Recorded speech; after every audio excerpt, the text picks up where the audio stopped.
Y bueno, pues qué gusto saludarles y poder comenzar justamente nuestra sesión en este seminario eh, de investigación con el que cerramos este cuatrimestre. Y bueno, vamos a hablar un poco sobre la investigación científica, vamos a hablar un poco sobre la construcción del conocimiento educativo, que es un tema. Yo espero que les parezca muy apasionante y muy interesante, porque creo que sí lo es. Y bueno, como punto de partida, voy a permitirme citar un campo de conocimiento en la educación que llamamos epistemología. Y justamente la epistemología se encarga de estudiar el conocimiento. La epistemología se encarga de estudiar cuál es el origen, cómo es la génesis, cómo nace el conocimiento, cuáles son las metodologías que podemos utilizar para construir, para crear conocimiento, cómo se crea el conocimiento, pero también cuáles son las formas en que el conocimiento también puede validarse. Sí, también puede validarse. Eso también es una tarea muy importante porque en muchas ocasiones, desde luego, nosotros podemos eh, eh, decir que tenemos conocimiento, pero ¿cómo podemos distinguir de cuando realmente tenemos conocimiento y de cuando lo que nosotros tenemos no es como tal un conocimiento? Entonces, bueno, la epistemología es un campo de la filosofía que se encarga justamente de ayudarnos a explorar cuando, cuando lo que nosotros tenemos es como tal un conocimiento educativo. Entonces, pues bueno, vamos a hablar de epistemología, tomando la epistemología justamente como un punto de partida, ¿sí? Como un punto de partida para para hablar sobre el conocimiento. Y después, para hablar del proceso natural en el que el conocimiento se construye. Y a eso es justamente a lo que nosotros le vamos a llamar la, eh, la investigación científica. La investigación científica como un medio por el cual nosotros podemos construir el conocimiento. Entonces, pues bueno, Karina, Norma, bienvenidas. Y pues bueno, vamos a comenzar nuestra sesión. Voy a permitirme utilizar una presentación para poder guiar esta discusión que espero profundamente que ustedes puedan ir disfrutando y que también ustedes, conforme vaya avanzando, nos vayan comentando si es satisfactoria, si hay algunas dudas, si hay algunas preguntas que se puedan ir atendiendo. A ver, les agradezco mucho. Sí, me confirman. Sí, ya se ve por allá. Sí, sí, doctor, y se ve. Perfecto, muy bien. Bueno, pues entonces vamos a comenzar con analizando este análisis que se da entre la epistemología, la ciencia y la educación. Y bueno, para ello vamos a comenzar con una reflexión sobre qué es justamente esto que nosotros llamamos el conocimiento educativo. Y es que cuando nosotros hablamos del conocimiento educativo, eh, en realidad tendríamos que hacernos varias preguntas sobre él. Y una de las preguntas más importantes, una de las preguntas más inquietantes, es sobre si el conocimiento educativo cuáles son las características que lo definen y cómo se construye, cómo se valida el conocimiento. Sin embargo, al hablar del conocimiento, y muy especialmente al hablar del conocimiento educativo, pues esto involucra más aspectos que tienen que ver justamente con la historia, la filosofía y la metodología del propio conocimiento educativo. Mire, muy bien. Entonces, ¿alguien más nos acompaña? Voy a permitirme aceptar. Excelente. Ya está con nosotros Dulce. Bienvenida, Dulce. Qué gusto que nos acompañe. Qué gusto que nos acompañe. Entonces, hablar de la epistemología de la educación o hablar de la epistemología del conocimiento educativo, pues involucra hablar, por una parte, de su historia, de su filosofía, de su metodología, ¿sí? De su metodología. Y entonces, ¿esto qué significa? Pues esto significa que cuando hablamos de conocimiento educativo, muy especialmente cuando hablamos de conocimiento educativo, el primer gran ejemplo aparece en las civilizaciones antiguas. Las civilizaciones antiguas, como Egipto, como Mesopotamia, como Mesoamérica, como Fenicia, la India, China, Grecia, el Islam, estas civilizaciones son las primeras que van a establecer la noción de conocimiento, ¿sí? Ellos van a ser los primeros en que nos van a hablar justamente del conocimiento. Entonces,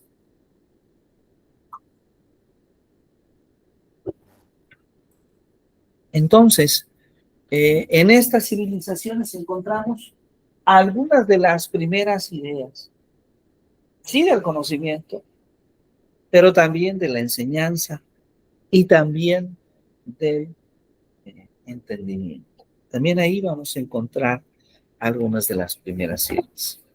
Y voy a permitirme citar a uno de los primeros grandes maestros. Por ello, me refiero a Sócrates. A Sócrates, quien aparece en la imagen de una pintura y en la cual Sócrates nos habla de que el conocimiento está en el ser humano, de que el conocimiento forma parte de nosotros. Es necesario redescubrirlo. Es decir, Sócrates asume que el conocimiento es inherente al ser humano, nace al nacer nosotros mismos. Pero está aquí en nosotros, pero es necesario redescubrirlo. Y la pregunta es, ¿cómo lo redescubrimos? Pues Sócrates nos dice, mediante preguntas. Es a través de las preguntas que nosotros podemos redescubrir el conocimiento. Porque la labor del maestro es entonces poder seleccionar, poder hacer las preguntas adecuadas para que los alumnos, en la búsqueda de las respuestas, vayan construyendo su propio pensamiento. En esto basa justamente su propuesta Sócrates. Y Platón también nos habla del conocimiento. Platón, un alumno de Sócrates, uno de los alumnos más brillantes, el segundo gran filósofo griego, pero además conocemos la obra de Sócrates gracias a la escritura de ella por Platón. Platón nos habla entonces de que es el conocimiento el que se construye mediante el diálogo, ¿sí? El conocimiento se construye mediante el diálogo, mediante una conversación argumentada. Y entonces, para Platón, el conocimiento es una creencia fundada y la episteme es el conocimiento verdadero. Es así como las imágenes, las sensaciones representan el nivel más bajo del conocimiento. De hecho, Platón creía que para poder alcanzar el nivel más alto de conocimiento tendríamos inclusive que rechazar el cuerpo. Cuando hacemos esta afirmación de Platón, nos estamos refiriendo justamente a ese mundo de las ideas al que Platón se refiere en su obra. Inclusive Platón también nos habla de cómo de alguna manera tener conocimiento es una virtud y él liga esta noción de la virtud con el bien. Aquel que tiene conocimiento es virtuoso y el virtuoso no puede hacer el mal. Esta visión de Platón, que de alguna manera es en cierta forma una extensión de la visión de Sócrates, aparece de una forma muy diferente, de una forma muy distinta en su alumno, que es Aristóteles de Estagira. ¿Sí? Aristóteles toma una visión muy distinta, porque él dice que el conocimiento se construye mediante la interacción del ser humano con su medio exterior y que los sentidos regulan la interacción del ser humano con el medio. ¿Sí? Es decir, a través del uso de los sentidos. Es el uso de los sentidos lo que nos permite conocer. Además, no solo ello. Aristóteles nos dice que el entendimiento se alcanza mediante la interacción del ser humano con el medio ambiente. Entonces, el entendimiento se construye a través de lo que olemos, a través de lo que tocamos, a través de lo que vemos, a través de nuestras sensaciones, a través de nuestros sentidos. Y entonces, aquí tenemos, hasta este punto, maestras, tenemos las primeras tres definiciones clásicas de conocimiento, ¿sí? Estas tres definiciones clásicas de conocimiento en cómo entiende el conocimiento Sócrates, cómo entiende el conocimiento Platón, cómo entiende el conocimiento Aristóteles. Y esta manera de ver el conocimiento va a tener una gran influencia, podríamos decir, en toda la época griega y después en toda la época antigua. Sin embargo, como sabemos, las civilizaciones entran también en decadencia. Y esto también sucedió, en Grecia y también sucedió en las demás civilizaciones antiguas. En cierta medida, podríamos decir que la filosofía, que la religión, inclusive que la magia, la superstición y la ciencia empezaron unidas, como un saber mismo, pero después del cristianismo, después del cristianismo viene una ruptura. ¿Sí? Esa ruptura se da especialmente en el siglo V, porque en el siglo V un teólogo muy conocido, San Agustín Hipona, considera que no se puede ser cristiano y filósofo al mismo tiempo. Ya la academia griega había cerrado, en su momento se consideró que la academia daba enseñanzas paganas porque eran opuestas, porque eran cuestionadoras a la fe, y durante más de 6 siglos, escuchemos este tiempo, 6 siglos, durante más de 6 siglos, no hay filosofía, ya que es considerada como algo que no es conocimiento y que además es opuesto y que cuestiona la fe. Entonces, así como Grecia se convierte en esa civilización que en la antigüedad va a ser el centro de conocimiento. Atenas, Estagira, estas 2 ciudades van a ser muy importantes. Siracusa, van a ser muy importantes. Así como estas ciudades griegas tienen relevancia por quienes vivieron en ellas, aparece Bagdad. ¿Sí? Aparece justamente la ciudad donde se encuentra la maestra Norma en Irak, ¿sí?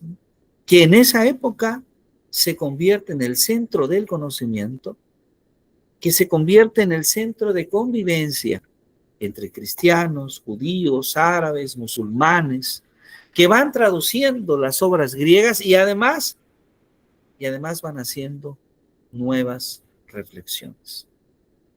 La teología, esta teología y esta propuesta teológica de San Agustín no logra contener la expansión del conocimiento, que se va difundiendo desde Bagdad, Irak, hasta Córdoba, España incluso.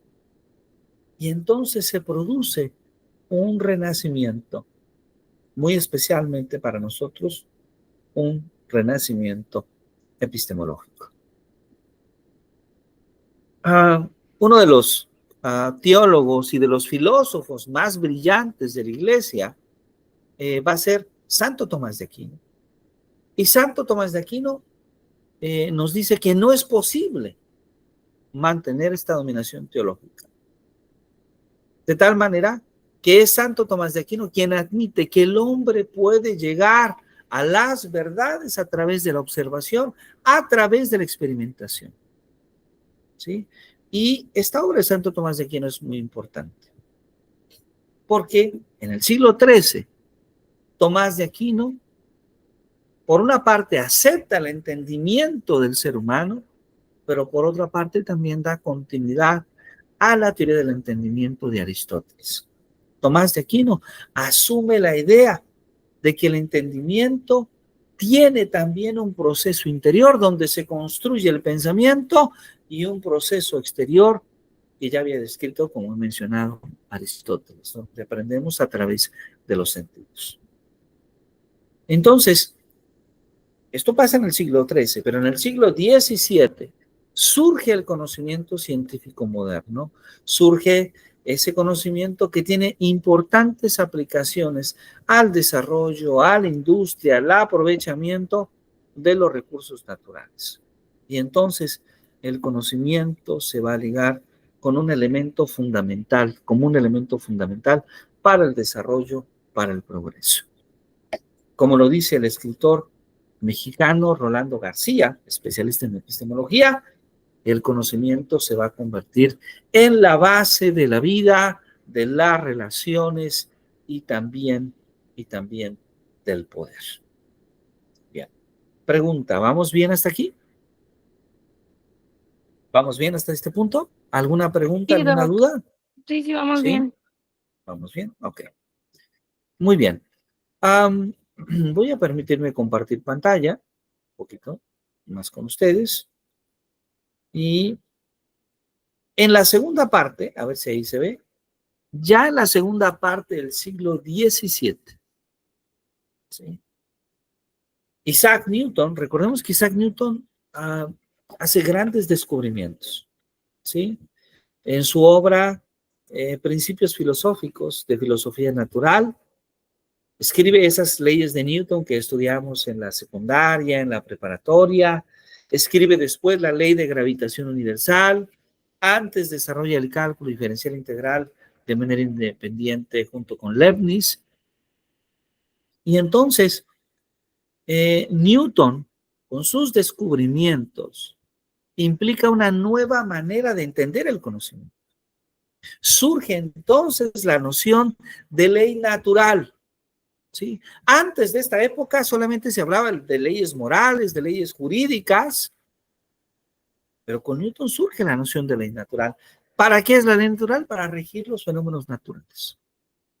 Pero en esta ley no es la ley omnipotente de un creador que le da órdenes al universo. El cambio se produce cuando entonces se asume la idea de que el mundo puede estar creado por Dios, pero Dios estableció leyes y esas leyes rigen sin mediar más la voluntad de Dios en todo el mundo físico.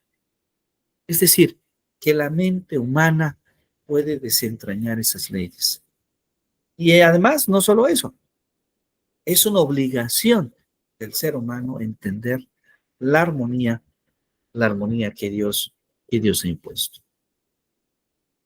Lo dice bien Rolando García y Jean Piaget en este libro, Psicogénesis e Historia de la Ciencia.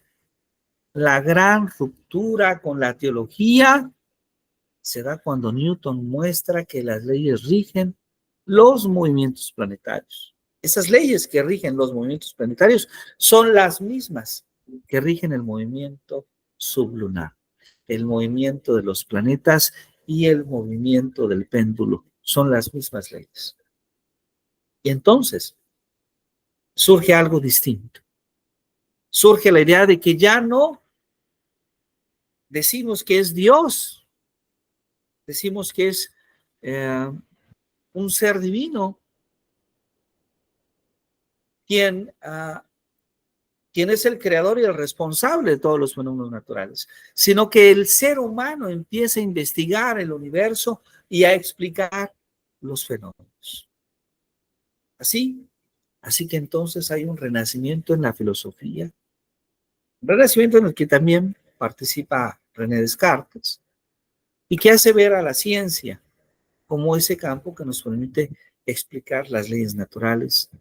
Y la filosofía, por otro lado, le dice al científico lo que sus leyes naturales quieren decir.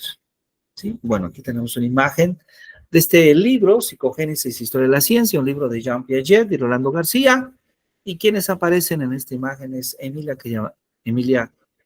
Caballero y Rolando García, que fueron algunos de los últimos alumnos de Jean Piaget. Ok, bueno, estamos hablando entonces un poco de historia de la ciencia, un poco de historia también de la educación. Pero la epistemología, especialmente la epistemología, estudia el conocimiento científico. Y el gran reto de la educación es buscar que el conocimiento educativo sea un conocimiento científico, porque aquí habrá que aclarar que no todo lo que se dice en educación es científico. Es decir, la educación es un campo más amplio, un poco parecido a la psicología. Hay psicología que es ciencia, pero hay psicología que no es ciencia. ¿Cuál es la diferencia? El método con el que se construye el conocimiento. Esa es la gran diferencia. ¿Cómo construimos el conocimiento? Entonces, en educación, ¿hay ciencia educativa? Sí la hay. Pero no es ciencia porque un secretario de educación diga que eso es ciencia. No. Debe de haber un método que explique cómo construir el conocimiento educativo. Entonces, hace unos días, la UNESCO organizó un debate sobre la naturaleza del conocimiento científico. No sé si alguna de ustedes tuvo la oportunidad de participar. de asistir a este debate fue un debate virtual.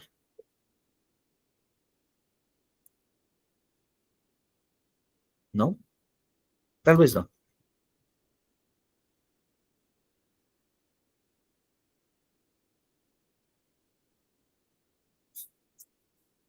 Bueno, se escuchó un poco de silencio, pero si no asistieron, no se preocupen. No, no, doctor, no, no, la verdad, yo no me enteré siquiera.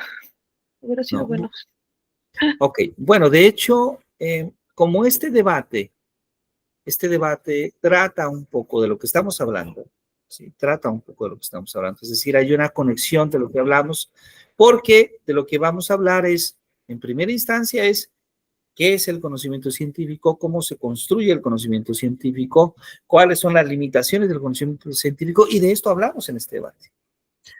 Y claro, después de hablar del conocimiento científico, vamos a hablar sobre la investigación científica, que es el segundo tema. Entonces, me gustaría complementar parte de lo que he dicho ahora. Voy a seguir hablando con parte de lo que aparece en esta mesa de debate. Entonces, voy a permitirme proyectar para ustedes parte de esta mesa de debate. No toda la mesa, pero voy a irme directamente a ciertas preguntas, si me permito. ¿Ok? Ok, entonces voy a permitirme compartir con ustedes. A ver, acá está.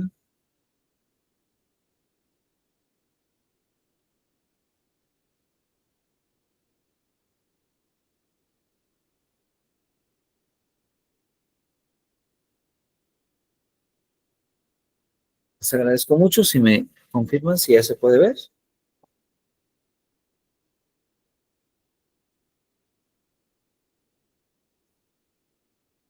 Sí, sí se ve. Sí, sí se ve, Doc. Ok, voy entonces a ponerlo aquí. Y voy a irme directamente a las preguntas. Hay un protocolo que se hizo ese día, pero no es necesario ahora. Lo más importante creo que son las preguntas, ¿ok? A ver si ahí ya se puede escuchar. Voy a darle play. Vamos a ver solamente unos 30 minutos, porque el debate es más amplio, duró casi 2 horas. Entonces, vamos a ver las primeras preguntas y vamos a hablar sobre estas preguntas.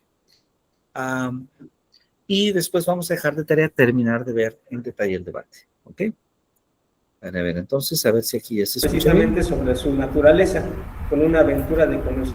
Tenemos el privilegio de contar con tres De la Escuela Normal de las Huastecas. Muy bien, entonces voy a permitirme. Bien, ya está el sonido máximo. Tiene algunas deficiencias de sonido, pero espero que a pesar de ello pueda escucharse y verse bien. Ahí va. Investigador del Centro de Investigación y Enseñanza de las Matemáticas, CIEM.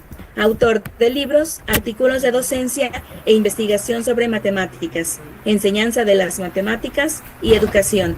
Presidente de la Academia Mexicana de Lógica 2017-2019. Así ha recibido diversas distinciones como el Premio Condecoración al Mérito Juvenil de Morelia 2006. Premio Mixval a la mejor tesis nacional de matemáticas aplicadas 2009.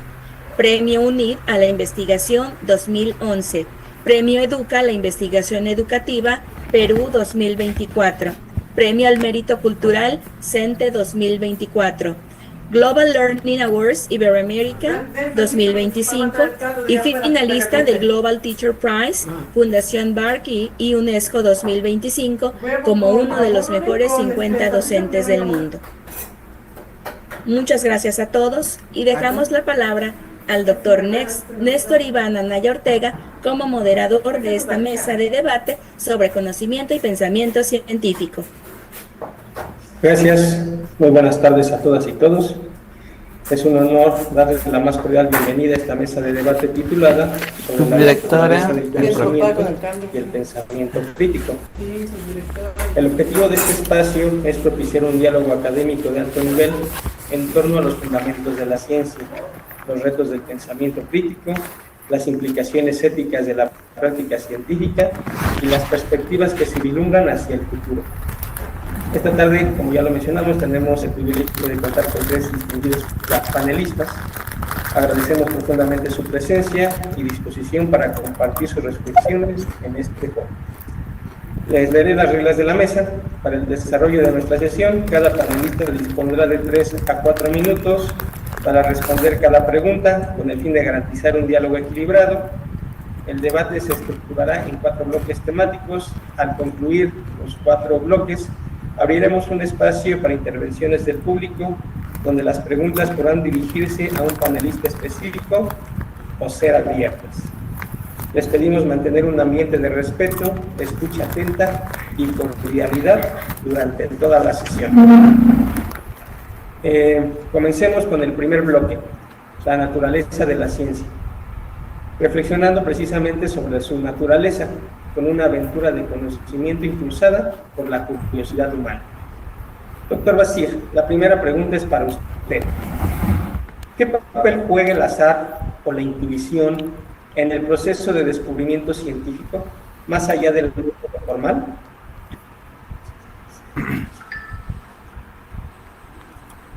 Hola, buenas tardes. Como el debate de hoy va a ser sobre el pensamiento científico, pues por lo menos me gustaría empezar. Sí me pueden escuchar todos, ¿verdad?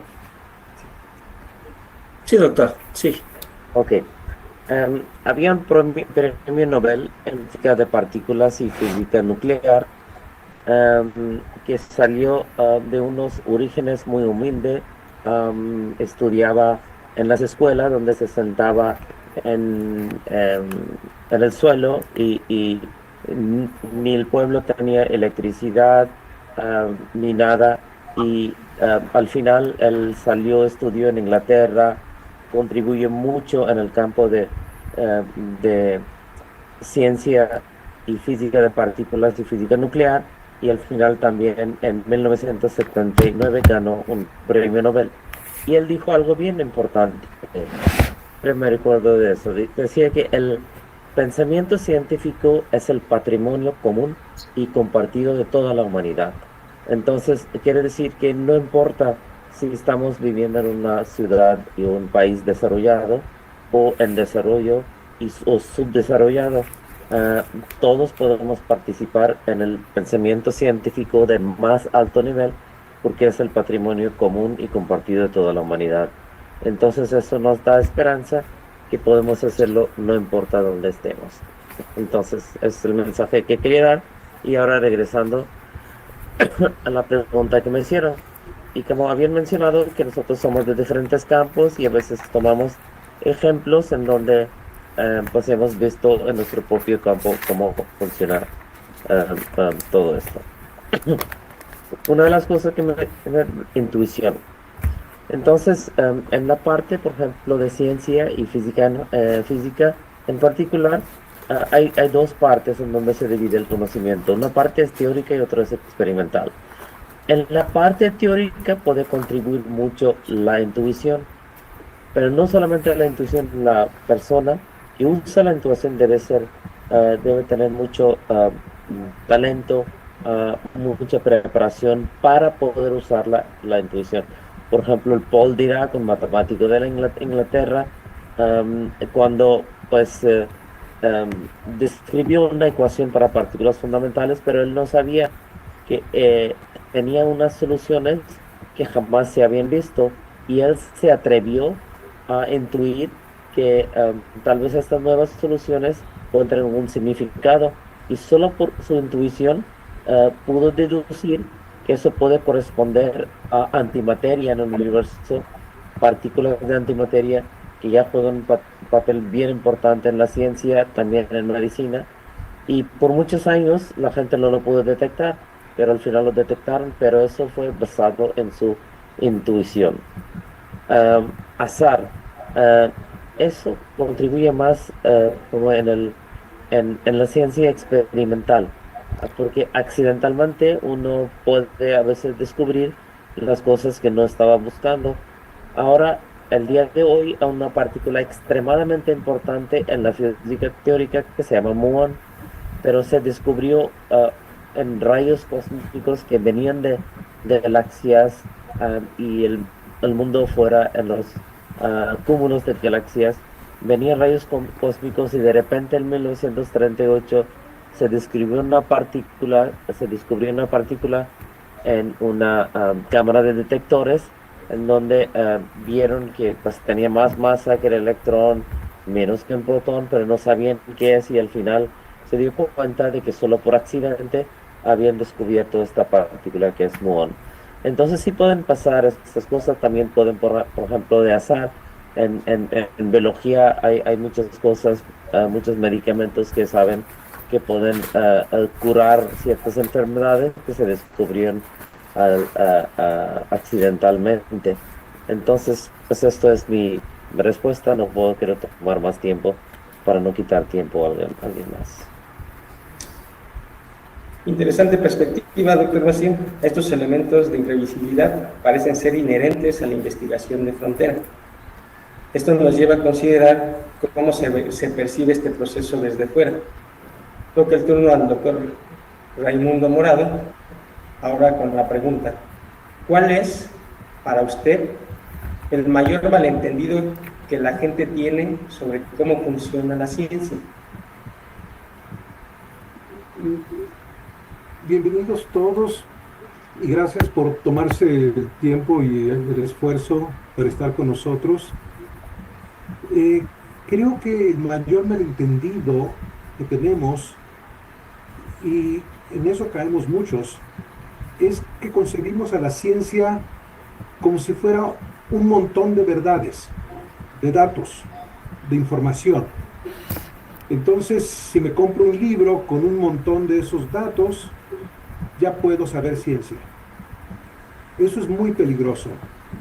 Muchos estudiantes creen que aprender ciencia es memorizar ecuaciones, fechas, leyes, pero eso puede ser simplemente un aprendizaje dogmático, anticientífico. Cuando la gente cree que la ciencia funciona como una mera acumulación de datos, perdemos de vista lo que distingue a la ciencia del mito, de la superstición, de la magia. Recientemente, un astrofísico, que a mí me cae muy bien, caracterizaba a la ciencia como un bagaje de técnicas que hemos ido acumulando a lo largo de los siglos para no engañarnos a nosotros mismos. Noten, no solamente para descubrir la verdad, sino para nosotros no engañarnos. Porque la ciencia no solo busca la verdad, busca algo adicional, lo que es decir, creencias verdaderas, pero acompañadas de buena justificación o evidencia. Porque si creen algo sin evidencia, estamos siendo anticientíficos. Para el espíritu científico, la confianza debe ser ganada. La fe ciega, en el sentido de creer algo sin evidencia o incluso en contra de la evidencia, no es una virtud. La fe ciega es un vicio epistémico. No está mal tenerle confianza a quien se la haya ganado, pero aceptar una verdad sin preguntarnos, ¿y eso cómo lo sé yo? ¿Qué garantía tengo de su verdad? Es perder lo más importante de la ciencia, los métodos que hemos acumulado a través de los siglos para protegernos del autoengaño. Gracias. Muchas gracias, doctor. Es cierto, pero como bien decían, no solamente es una acumulación de datos, y precisamente la intuición y el azar nos dan esta posibilidad de adquirir nuevo conocimiento, ¿no? En el que también se ven enfocadas o involucradas la creatividad y rigurosidad. Para este punto le pido al doctor Jesús Castañeda Rivera nos conteste la siguiente pregunta. ¿Cómo describiría la relación entre la creatividad y la rigurosidad en la práctica científica? Muy buenas tardes a todos. Es un gran placer acompañarlos esta tarde y además poder compartir este espacio con extraordinarios investigadores como es el doctor Adnan Bashir y el doctor Raimundo Morado. Creo que esta es una pregunta muy interesante porque creo que de alguna manera toca el centro de cómo se hace la ciencia. Es decir, la relación entre la creatividad y la rigurosidad en la práctica científica, me atrevería a decir yo que es simbiótica y esencial. Es decir, no son fuerzas opuestas, sino más bien complementarias, que se necesitan mutuamente para el avance del conocimiento. La creatividad, por una parte, es el motor de la hipótesis, el diseño. La creatividad es el motor inicial de la práctica científica, porque se manifiesta en la formulación de hipótesis novedosas, en el diseño experimental innovador, en la interpretación y la conexión. Pero por otro lado, la rigurosidad tiene que ver con una visión de ver cuál es de ver cuál es la validación. Y entonces la rigurosidad tiene que ver con... Yo hablo de servicio regional y me dio el pésame, pero no sé quién es. Parece que alguien tiene abierto su audio, disculpe. Perdón. Muy bien, disculpe. Entonces, comentaba justamente que la rigurosidad es la estructura que valida, que da credibilidad a esos productos de la creatividad, ¿sí? Como una especie de control de calidad que nos asegura que esa ciencia puede ser fiable y reproducible. Y entonces, esta rigurosidad está conectada por una parte, la adherencia estricta a un método científico que implica un diseño experimental meticuloso, un control cuidadoso de variables, de selección de muestras adecuadas y de minimizar ciertos sesgos. Pero además es importante hablar de que aparece también en el uso adecuado de métodos estadísticos apropiados y sólidos, por ejemplo, para el análisis de datos, ¿sí? Entonces también aparece ahí el análisis, la ética, la reproducibilidad y la crítica. Decía yo que es una simbiosis con una especie de equilibrio fructífero, porque es una relación que es dialéctica. Por una parte, la creatividad propone, pero también la rigurosidad dispone y valida. La creatividad sin rigurosidad pues puede caer en especulación. Puede ser emocionante, pero entonces carece de una base empírica y de validez científica. La rigurosidad sin creatividad se puede convertir en una rutina. Puede generar datos sólidos, pero a menudo carece de esa chispa, de ese ingenio para plantear preguntas profundas y hacer descubrimientos transformadores. Muchas gracias. Excelente punto, doctor. Ese balance entre la imaginación y el rigor parece ser la esencia misma de la investigación científica. Precisamente esa naturaleza compleja de la ciencia hace indispensable el pensamiento crítico para poder evaluarlo. Pasamos así a nuestro segundo bloque, pensamiento crítico y sus desafíos. Centrado en los desafíos actuales del pensamiento crítico. Doctor Bashir, comenzamos con usted. ¿Cuál es la herramienta más importante del pensamiento científico para navegar el mundo de la información actual?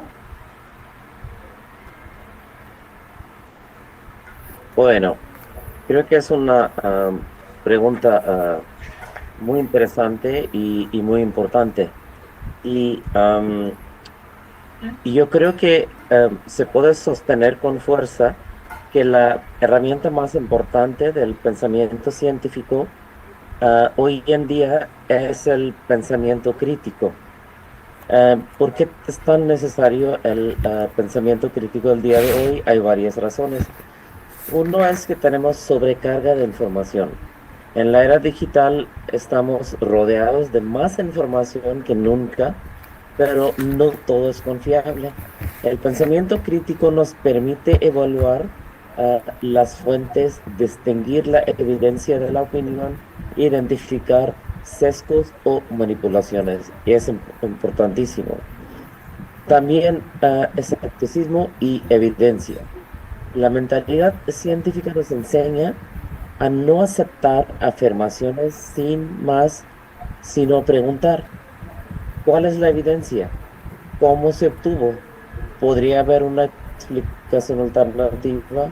¿Y cuál es la explicación correcta? Lógica y método. Más allá del escepticismo, el pensamiento crítico implica aplicar el razonamiento lógico, reconocer falacias y entender cómo las conclusiones se derivan de los datos. Y también uno debe saber, aunque tengamos pensamiento crítico, lo que tenemos que tener es la adaptabilidad. Quiere decir que el pensamiento crítico no consiste en aferrarse a verdades fijas. Por ejemplo, hoy, si mi pensamiento crítico me lleva a alguna conclusión, no es para siempre. Tenemos que actualizar nuestras creencias conforme surge nueva evidencia. Y esta adaptabilidad es esencial en un panorama informativo que cambia con rapidez. Entonces, estos 4 o 5 puntos me llegan a concluir que la herramienta más importante del pensamiento científico es el pensamiento crítico. Muchas gracias, doctor. Efectivamente, el pensamiento crítico es una herramienta fundamental. Esto nos lleva a cómo se enseña o se fomenta. Para eso le he pedido al doctor Raimundo Morado nos conteste la siguiente pregunta. ¿Cómo enseña o fomenta el pensamiento crítico en otros, especialmente cuando se enfrentan a información que contradice sus creencias? El doctor Castañeda nos mencionó el peligro de los sesgos. Yo tengo varios sesgos que hacen que me engañe al tratar de descubrir la realidad. El problema no está tanto en tener esos sesgos, sino en no darme cuenta de que los tengo. Entonces, a mí me gusta dar cursos de pensamiento crítico, pero enfocados en zona más proclive a engañarnos, nosotros mismos. Nosotros somos nuestro mayor peligro. Mientras más inteligente es una persona, más fácil es engañar. Y la persona misma no es una excepción. Ustedes son inteligentes, por lo tanto pueden engañarse. Algo que a otra persona más sencilla no les sería posible. Mientras más inteligentes somos, más fácil nos es engañar a nosotros mismos. Y entonces que uso pensamiento autocrítico.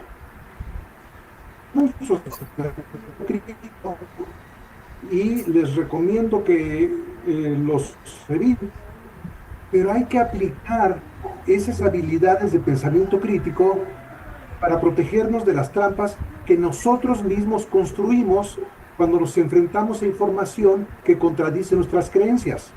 Mientras más inteligentes somos, más recursos y técnicas tenemos para tener que hacer la formación. Entonces, trato de sensibilizarme y de sensibilizar a mis alumnos para que noten cuando están tratando de protegerse de la evidencia en contra, cayendo en falacias, sesgos o marrullerías. Y aquí es importante, como mencionaba el doctor Bashir, que utilicemos métodos imparciales, especialmente diseñados para reducir el error. Tratar de que nuestros métodos tengan los menos sesgos posibles. Y toma tiempo ir limpiando los métodos de posibles errores y sesgos. Creo que él estaba pensando podemos utilizar en lógica tablas de verdad para estar seguros de que estamos agotando la combinatoria y que no dejamos fuera ninguna posibilidad. O en medicina, podemos utilizar protocolos de doble ciego para la investigación. No basta que el paciente no sepa si está tomando un placebo, la doctora no debe saber si el paciente está tomando un placebo. Tiene que ser doblemente ciego para que la doctora no se engañe a sí misma viendo lo que está esperando ver.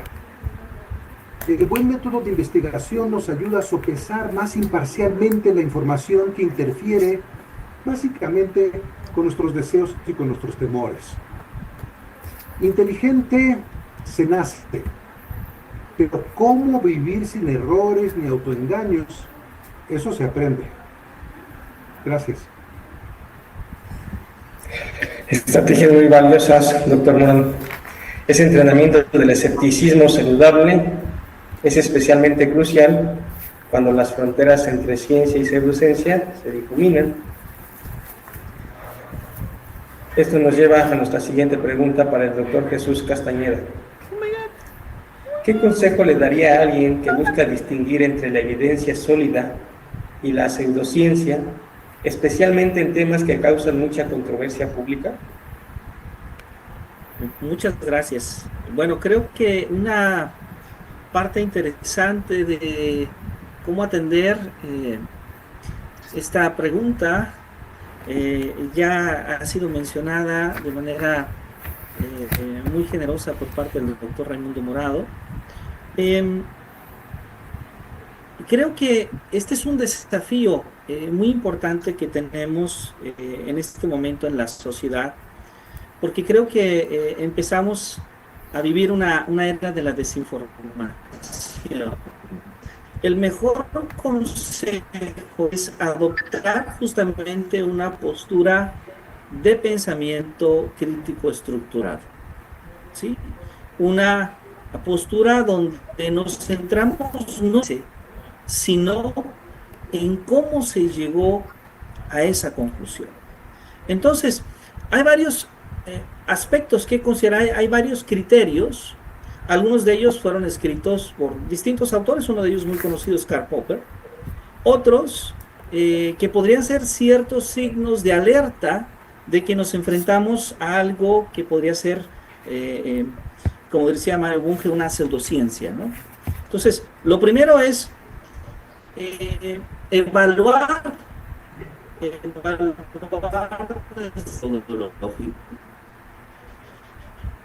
por ejemplo, podemos buscar la reproducibilidad, es decir, que otros de investigación hayan logrado replicar los resultados que nos presentan. Observar el diseño experimental, si se realizaron estudios controlados, si son aleatorios, si son ciegos, si son a doble ciego, ¿sí? Si hay evidencia sólida que requiere aislar la variable de interés para poder descartar justamente el efecto de placebo, de los sesgos. Y bueno, mencionar que comúnmente la pseudociencia se basa en anécdotas, se basa en testimonios, algo así como ¿qué me funcionó? En lugar de datos mucho más concretos. Hay que verificar si tuvo una revisión por pares, ¿sí? Si la investigación, por ejemplo, se publicó en una revista científica con cierto prestigio o rigor, si fue evaluada, si fue criticada por expertos en el campo. Es importante mencionar que generalmente la pseudociencia suele difundirse en canales mucho más directos y no especializados, y casi siempre se evita el escrutinio de la comunidad científica. También habría que analizar la naturaleza de la afirmación, ¿sí? Una teoría científica puede ser o es potencialmente refutable, ¿sí? Sí, en muchas ocasiones las afirmaciones de estos tipo de conocimiento no científico no necesariamente, la mayoría de las veces asumimos que las afirmaciones pseudocientíficas están planeadas de forma que no admiten una refutación, o al menos no una refutación inmediata, ya que cuando contradice, los ponentes casi siempre recurren a una hipótesis que son muchas veces inventadas para ese caso, y entonces inclusive pueden alegar conspiraciones para explicar el caso, ¿no? Hay que buscar si la evidencia sólida es coherente, si, por ejemplo, se integran a otras leyes o a científicas ya establecidas, porque la pseudociencia más normal es generalmente inválida en otros campos del conocimiento. Hay algunos indicios de alarma, por ejemplo, que a veces se presentan también en las fuentes, ¿sí?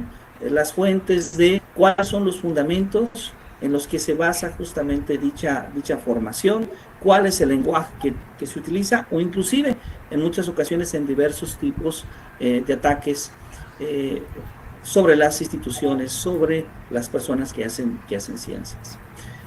Podríamos decir que en temas controvertidos, pues es importante tener este escepticismo constructivo, ¿sí? Que pueda dar credibilidad a los métodos que se autocorrigen y que buscan justamente activamente refutar nuestras propias ideas y que sobreviven el escrutinio público de los expertos. Muchas gracias. Nuevamente resalta el punto en que nosotros mismos somos nuestro mayor peligro, ¿no? Consejos muy prácticos sobre recrear experimentos, el análisis del diseño experimental, la revisión por pares para crear conocimiento científico válido, ¿no? Y justamente en estos temas controversiales es donde el pensamiento crítico se enfrenta a su mayor desafío, el sesgo político y social. Para ampliar esta idea, una pregunta abierta para los tres. ¿Cómo consideran que la polarización social y política actual afecta la percepción pública de los hallazgos científicos? Les invito a responder en el mismo orden en el que hemos participado, doctor Basil, doctor Morado y por último el doctor Castañeda.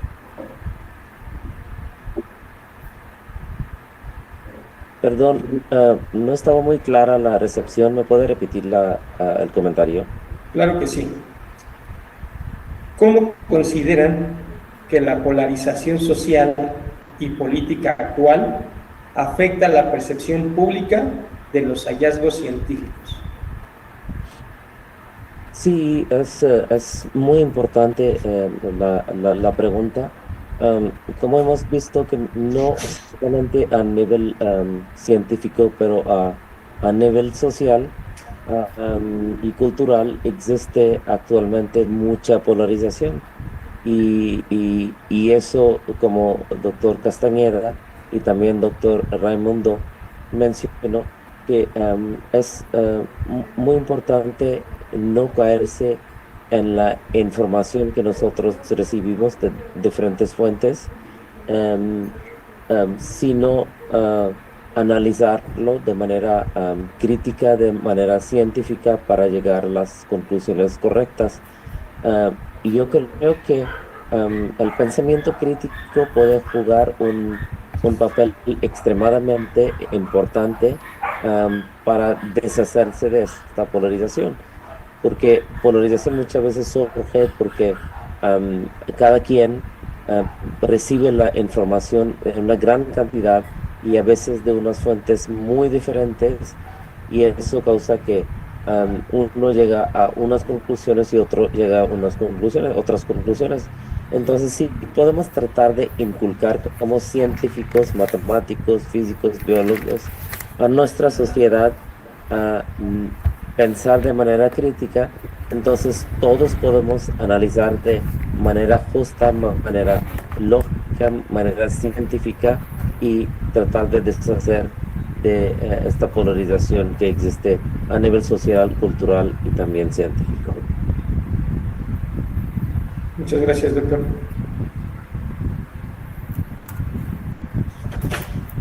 doctor Raimundo.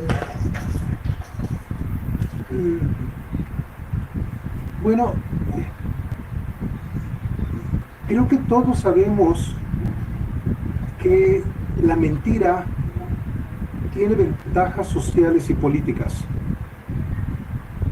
que engañar a otros puede ser conveniente y que poner a pelear a otra gente puede hacerme ganar muchas ventajas. Polarizar a la gente, dividirla, es una estrategia muy efectiva. Mi abuela decía, divide y vencerás. Si divides a la sociedad, puedes, como decimos en mi rancho, a río revuelto ganancia de pescadores. Todos lo sabemos. Creo que nadie es tan ingenuo para creer que la mentira no sirve nunca. Sirve muy a menudo engañar a la gente y polarizarla. Entonces, no les creamos a los políticos cuando hablan sobre temas en los que no tienen una autoridad. Cuando un político me hable sobre fútbol y me esté poniendo en contra de otro grupo, yo debo automáticamente decir, pero este es Cuauhtémoc Blanco, tiene por lo menos algo de experiencia, es entrenador. Cuando me habla sobre ajedrez, cuando me habla sobre ciencia, yo sé que le conviene dividirme y engañarme. Lo haga o no lo haga, es una herramienta política. ¿Por qué le hago caso entonces cuando me habla de temas en los cuales no tiene ningún entrenamiento, ninguna base, ninguna preparación? Por supuesto que afecta la percepción pública de los hallazgos científicos, que sustituye la autoridad científica con una falsa autoridad. Y si yo les estoy haciendo caso, la mitad de la culpa es mía. Me estoy dejando engañar, porque yo sé cómo se juega ese juego. No me lo tienen que explicar demasiado, es bastante obvio. Pero las cosas obvias a veces preferimos no verlas. Y entonces tenemos una ceguera voluntaria. Y estamos dispuestos a ser divididos y ser manejados para fines que no tienen mucho que ver con la búsqueda científica, la realidad, ni con el avance social que se supone debería ser su trabajo. Entonces, yo creo que la polarización afecta muchísimo la percepción pública porque necesitamos destruir la verdad para que la mentira pueda reinar y beneficiarnos más plenamente. La ciencia es enemiga de la división social innecesaria y de la polarización y de un ambiente de magia y de superstición en el que todos, menos unos cuantos, salimos perdiendo. Muchas gracias, doctor. Damos paso al doctor Castañeda. Muchas gracias. Bueno, solo tratando de complementar algunas ideas que con mucha claridad el doctor Hernán y el doctor Raimundo nos han compartido. Creo que justamente la creencia, la ideología, influye en las decisiones de los grupos sociales, de los ciudadanos.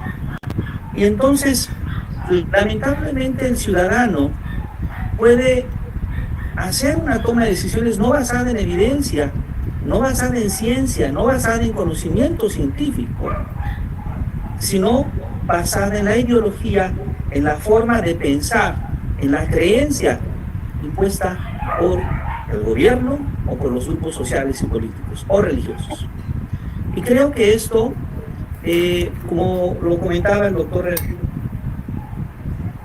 Raimundo Morado, tiene un impacto que en muchas ocasiones puede ser ampliamente negativo para la sociedad.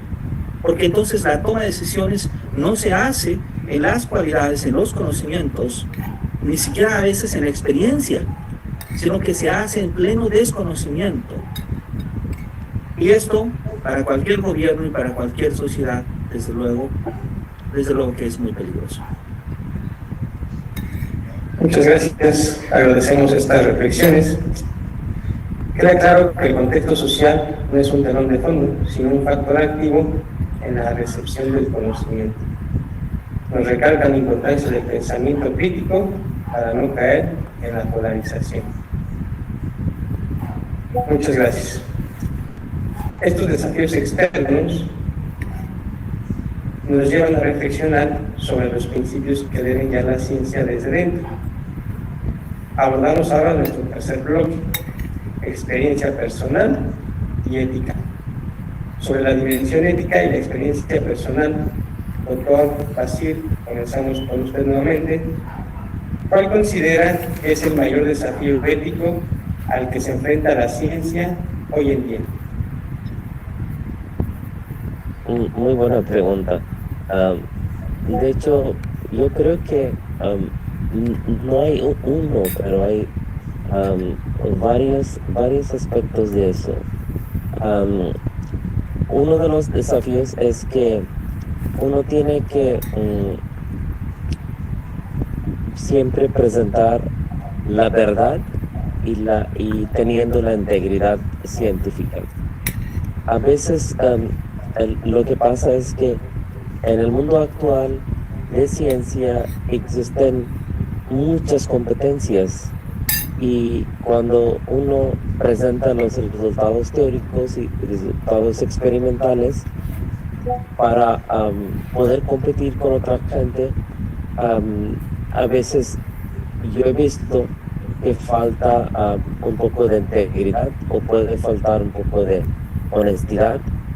A veces, por ejemplo, existen datos y para que conformen con nuestra teoría o nuestra interpretación, a veces tomamos solo aquellos datos que están de acuerdo con nuestras ideas. Y eso no solamente a nivel científico, también a nivel político, a nivel social, pasa esto, que para convencer a la gente podemos tratar de tener solo los datos que están apoyando nuestra teoría. Y eso también pasa a veces a nivel de ciencia. Yo he visto en los artículos a veces que para, por ejemplo, tener una nueva teoría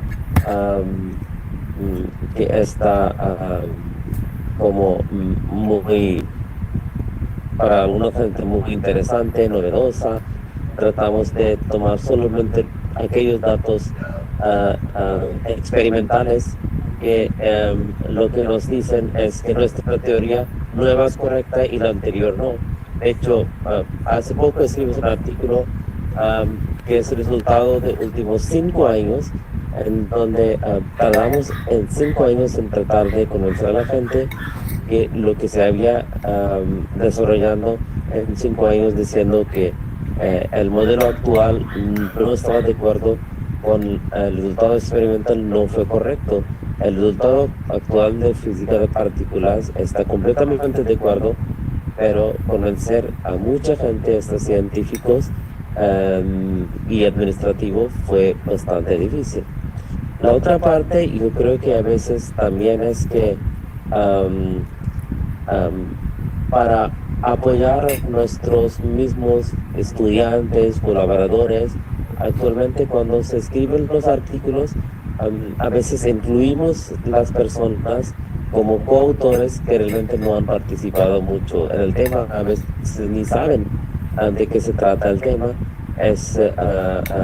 pero eso es algo muy irresponsable y no muy ético. Y tampoco es que a veces no tenemos acceso equitativo y el proceso de inclusión. las oportunidades en ciencia en general y física de altas energías en particular suelen conectarse en países o instituciones más ricos, y existe un desafío ético en hacer que la ciencia sea más inclusiva, la gente de diferentes lugares tengan acceso a nivel global, y hasta que no tengamos esta inclusión y no tengamos un acceso equitativo, creo que es, a cierto modo, es una falta de justicia que existe. Estos son 3 puntos que son más importantes para mí. Muchas gracias, doctor.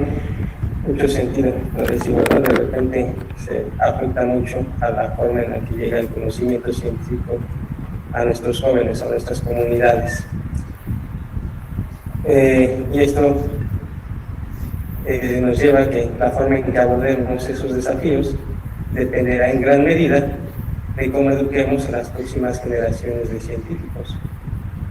Doctor Raimundo Morado, esto conecta con la siguiente pregunta. Si pudiera reformularle la educación científica en las escuelas, ¿qué cambiaría para que los estudiantes no solo aprendan datos, sino que también desarrollen una mentalidad científica? Para cuando se ha nombrado dictador universal,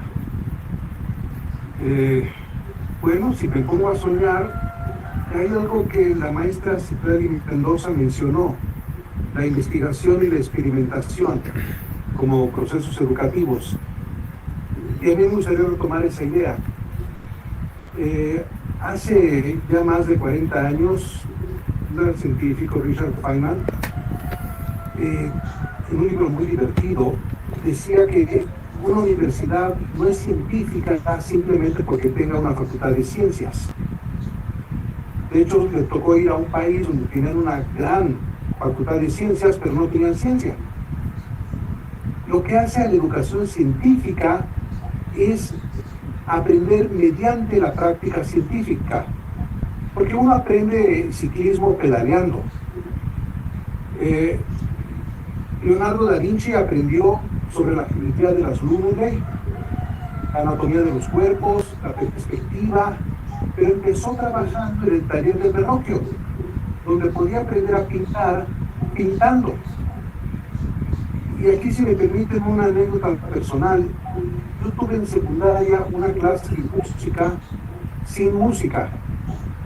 El presupuesto no alcanzaba para instrumentos musicales. Así que nos pusimos a memorizar fechas y nombres de composiciones musicales sin oírlas, tocarlas. Aprendimos historia de la música, pero no aprendimos música en la clase de música. Y personalmente he visto cursos de filosofía en los que a ningún estudiante se le pone a filosofar. Solamente se les pone a leer discursos filosóficos de grandes pensadores. Si ustedes van a estudiar la historia de la pintura, no lo confundan con aprender a pintar. Igual, estudiar la historia de la química no es hacer química. No hay verdaderas clases de química si no tienen laboratorios de química. Cómprense los instrumentos musicales, toquen, métanse a la internet, para eso la creó Dios, ustedes escuchen música, pero no se queden sin la sustancia. En las clases de lógica, los estudiantes deben construir razonamientos e inferencias sobre los temas que a ellos les interesan, no los de libro de texto. No los de texto. La ciencia requiere, sí, de mucho estudio teórico, pero también de mucho estudio práctico. No hay verdaderas clases de física sin experimentos físicos. Lo que hace científica una ciencia empírica es el hecho de que la teoría no está divorciada de la práctica. Hacer astronomía sin nunca asomarse a un telescopio, pues es poco más que un ejercicio de la fantasía. Tenemos una escuela donde enseñemos óptica, con los estudiantes jugando con diferentes lentes. Necesitamos tener microscopios y matraces. Podemos estudiar, si ustedes quieren, el arte de la navegación en el desierto. Pero créanmelo, va a ser más productivo si lo estudiamos en alta mar. Muchas gracias. Muchas gracias, doctor. Investigación y experimentación. Investigación y experimentación. Muy importantes. Esa mentalidad, o esos dos puntos que describe, incluye necesariamente la humildad para reconocer y aprender del error. Doctor Jesús Castañeda, para cerrar este bloque, le pregunto, ¿puede compartir un momento en su carrera en el que una hipótesis suya resultó ser completamente incorrecta y decirnos qué aprendió de esas experiencias? Muchas gracias. Claro que sí. Bueno, lo primero que debo decir es que creo que la construcción del conocimiento científico es un proceso creativo, también es un proceso transformador. Y muy especialmente la ciencia a la que yo me dedico, a la que he dedicado mis estudios, es las matemáticas. Entonces, las matemáticas creo que no develan su belleza si no nos esforzamos por comprenderla. Esto implica entonces la aceptación del esfuerzo y también la superación de dificultades. Entonces, la paciencia y el trabajo se convierten en elementos fundamentales para ir conociendo y también para ir comprendiendo. Muchas veces queremos que ese proceso sea más rápido de lo necesario, más rápido de lo que nosotros necesitamos.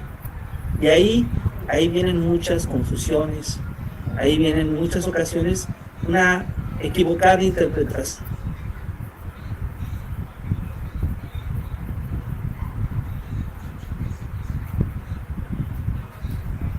Concepto. Al hacer matemáticas, es unos errores. Casi siempre debo decirlo, son algunos errores de cálculos o algunos errores que tienen que ver con no comprender algún concepto. Eso me pasaba mucho, sobre todo cuando tuve el gusto de escribir la tesis de la maestría o del doctorado sobre los espacios duales afines numéricos, que era un concepto nuevo en ese entonces en el campo de la geometría finita, pero que no lograba comprender porque tal vez yo quería ir más rápido y necesitaba tiempo para ir comprendiendo esos conceptos. Ahora, aunque estas limitaciones se presentan en el quehacer matemático, creo que estas limitaciones en cálculo o en comprensión o a veces inclusive en el desarrollo de una prueba matemática, no debemos de verla como un fracaso, no debemos de verla simplemente como un error, sino debemos de verla como un proceso de mejora, como un proceso de construcción de conocimiento, pero también de un proceso de construcción de mi propia persona como investigador. Y si lo vemos desde esta perspectiva, ¿sí? Entonces, como interesados en la ciencia, esto nos puede inspirar a mejorar, esto nos puede inspirar a seguir intentándolo de nuevo. Y decir finalmente que la paciencia y que la perseverancia en el trabajo científico pueden dar buenos resultados. Muchas gracias, doctor. Gracias. Muy bien, una lección poderosa. Que el error sea una fuente de aprendizaje es quizás una de las mayores virtudes del mundo. Esa capacidad de aprender y corregir el rumbo es lo que nos permite mirar al futuro con optimismo, pero también con responsabilidad. Llegamos así a nuestro cuarto y último bloque, ciencia y futuro. Doctor Bassi, comenzamos nuevamente con usted. ¿Qué avances científicos actuales cree que transformarán más profundamente nuestra vida en las próximas décadas? Sí. Es una pregunta un poco complicada. Voy a tratar de dar la respuesta, en mi opinión, en dos partes. Una parte es los avances en física, en el campo que trabajo yo. En este campo trato de recalcar siempre que es en el estudio de la física fundamental es muy difícil visualizar qué avances van a tener, qué tipo de impacto práctico para la humanidad. Por ejemplo, hace 100 años, de hecho, estamos celebrando este año 100 años de mecánica cuántica, cuando Erwin Schrödinger dio la ecuación de Schrödinger en 1925. Y en ese momento él estaba estudiando cómo las trayectorias de electrones dentro de un átomo no tienen órbitas fijas, pero son nubes de probabilidades, y dio pues todo un conjunto de postulados que al final resultó en lo que llamamos mecánica cuántica. En ese momento, si alguien hubiera preguntado, oye, estos avances que tú estás llevando, ¿qué posibles aplicaciones con relevancia puede tener para la sociedad? Y él no podía tener nada de visión. La idea es que en la ciencia fundamental lo que hacemos, tratamos de entender cómo funciona la naturaleza, y a veces pasan décadas, hasta un siglo puede pasar, donde realmente podemos tener las aplicaciones, y en el momento cuando estamos dando la teoría a veces ni podemos tener la visión de qué aplicaciones destacadas puede tener el futuro. Por ejemplo, ahora usando la mecánica cuántica y sus principios, tenemos celulares, tenemos ordenadores, tenemos todos estos equipos electrónicos e industriales. La mayoría de ellos están basados en los chips que se crean usando los principios de mecánica cuántica, pero como Schrödinger ni sabía de celulares, ni sabía de los laptops, ni sabía de computadores, en 1925 él no tenía idea de qué podía servir eso. Haber dicho eso, también hay otros campos en donde uno puede ver en cierto momento qué cosas que transforman más profundamente nuestra vida en próximas décadas. Por ejemplo, inteligencia artificial. Puede tener muchas aplicaciones en medicina. Yo puedo imaginar, de hecho hay unos amigos míos que están trabajando en este tema. Tomando un ejemplo, si alguien tiene una enfermedad de Alzheimer, y a veces hay muchos datos que toman desde una persona que tenga 20 años hasta tener 60 años. Algunos de ellos pueden desarrollar Alzheimer futuro, otros no. Entonces se están juntando muchos datos para ver que si tienen, no sé, 10,000 personas de 20 años y algunos de ellos van a desarrollar Alzheimer o no, y toda esa información se puede poner en el programa de inteligencia artificial, y si llevamos después nuestro hijo de 15 años, 20 años, inteligencia artificial puede observarlo, puede tener resultados médicos sobre esta persona, y nos puede dar una guía. Oye, con cuidado, que este chico de 20 años ahora no tiene ningún problema, pero hemos visto que muchos otros con estos síntomas pueden desarrollar Alzheimer en el futuro. Entonces, inteligencia artificial puede tener muchas aplicaciones en diferentes temas. Lo que más a mí me interesa saber es en medicina qué tipo de aplicación puede tener. También, por ejemplo, exploración espacial. Por ejemplo, ahora tenemos muchos avances en propulsión, en robótica, otra vez inteligencia artificial, y está drones y sistema de soporte. Entonces, pues a mí no me sorprendería si en algún momento nosotros usamos estos avances para ver, por ejemplo, si estamos perdiendo los recursos naturales en la Tierra y queremos empezar una vida en otro planeta como en Marte. Podemos enviar inteligencia artificial, podemos mandar drones podemos mandar robots para empezar a crear condiciones en Marte que en algún momento dado pueden ser más amigables a la presencia humana. Entonces uno puede tener estos avances para convertir un otro planeta en condiciones que pueden ser adecuadas para los humanos, para ir allá en el futuro.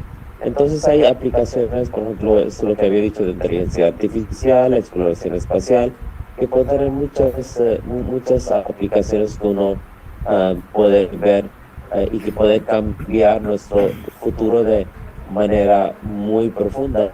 Y hay otros como en física teórica, que es muy difícil de imaginar en este momento, ¿no? Y avances lo que estamos haciendo, por ejemplo, en el entendimiento de los quarks, confinamiento, etcétera, van a ver en el futuro, porque hay algunos campos en donde uno empieza simplemente conquistando las leyes de naturaleza y posteriormente vemos qué aplicaciones puede tomar esto. Esto es todo lo que por lo pronto quisiera decir. Muchas gracias, doctor. Pues futuros vertiginosos nos esperan con esta parte de la inteligencia artificial y la exploración espacial que usted comenta, ¿no? Ante un potencial tan grande, surge inevitablemente la pregunta por los límites. ¿Qué tanto debemos permitir o qué tanto se deben permitir los avances? Por eso le pido al doctor Raimundo Morado, ahora nos responda. ¿Cree que la ciencia debe marcar límites en su propio desarrollo? Y si es así, ¿quién debería decidirlos? Bueno, ciertamente no yo. No quiero ser dictador universal.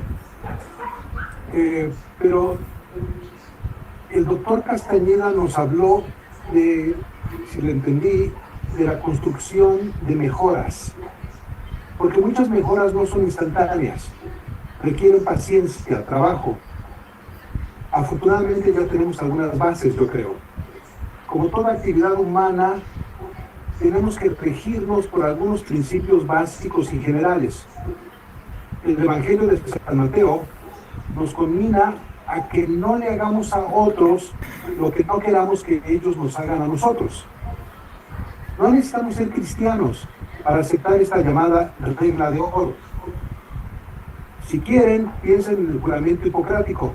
Entre otras cosas muy curiosas de ese juramento, ordenaba no dejar a los pacientes peor que como llegaron. Creo que es una buena idea. Hay principios generales, como el de evitar la crueldad, con los que muy poca gente está en desacuerdo. Creo que el principio general de no dañemos a personas inocentes es un buen límite para el desarrollo científico. Puede haber algunos descubrimientos médicos asequibles lastimando a prisioneros en un campo de concentración, pero debemos buscar otras vías para lograr ese avance. Entonces, hay límites, pero ¿quién debe decidirlos o aplicarlos? Y la mera verdad, no creo que podamos confiar en ninguna institución hoy día para dictar política científica. Lo siento mucho. Hay muy buenas instituciones, pero tienen que evitar, y eso es muy difícil, muchas influencias. Podemos ir construyendo instituciones cada vez más confiables, que vayan clarificando lo que es permisible y lo que no es permisible. Pero esas influencias de gente sin educación científica, o cegados por principios religiosos, o por sus intereses políticos, o por sus afiliaciones, por su búsqueda del beneficio propio. Entonces, no es fácil, pero a lo largo de la historia hemos ido construyendo instituciones cada vez más confiables. Y gracias a eso, por ejemplo, tenemos en los hospitales ahora, muchos de ellos, comités éticos. Los tribunales, ¿a qué se responden a cortes internacionales? Los países a veces se reúnen que hacen consejos multinacionales para simplificar prácticas científicas, etc. Ninguna de esas instituciones hoy día es perfecta, pero son mucho mejores que casi todas las del pasado, que estaban plagadas de jueces, Dios me libre, ignorantes, arbitrarios, fanáticos, incluso penales. Hemos mejorado mucho el diseño y la construcción de instituciones mejor informadas, más imparciales, con más altos estándares éticos y mejores procesos de decisión. Mucho progreso ya se ha logrado. Es importante reconocerlo para que podamos trabajar para darle espacio y ayudarle a crecer. Aunque la historia de la civilización no ha sido un progreso continuo, lo siento mucho, el progreso se ha dado, especialmente cuando logramos organizarnos, operar para defender y mejorar nuestras instituciones políticas, económicas, sociales, educativas y, por supuesto, científicas. Entonces, creo firmemente que hace siglos que vamos avanzando. No nos hemos quedado en un solo lugar, hemos progresado en esta indispensable construcción de instituciones, no personas, que puedan clarificar con legitimidad esos límites deseables del desarrollo científico. Son buenas noticias, es un llamado a la acción. Gracias. Muchas gracias, doctor. Una reflexión necesaria sobre... Muy bien, bueno, me permito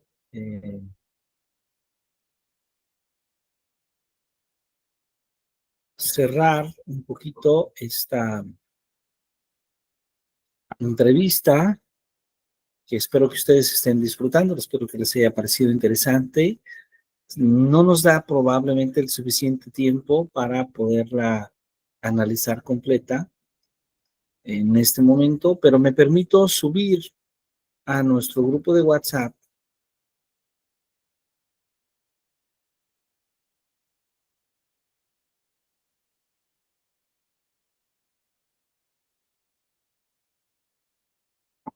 el video, el link del video, para que ustedes puedan, desde luego, como una tarea interesante, puedan ustedes complementar justamente su análisis. Pero, bueno, antes de avanzar muchísimo más, me gustaría conocer cuáles son sus preguntas, sus comentarios, si al poder ver el video, si al poderlo escuchar, Dulce, Karina, ¿han surgido dudas, han surgido preguntas? Díganme ustedes.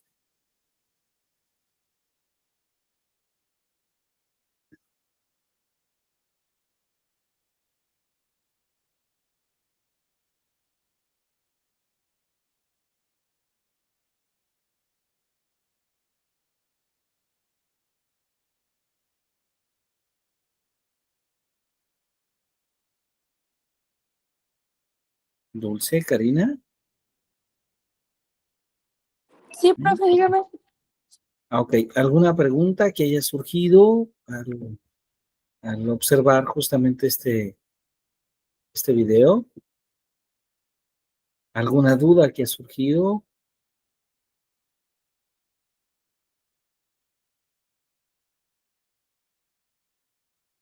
¿No?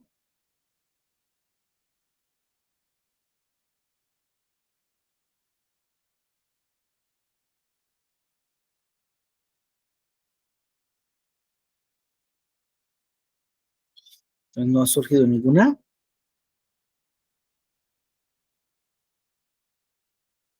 ¿O ya nos ha ganado el cansancio?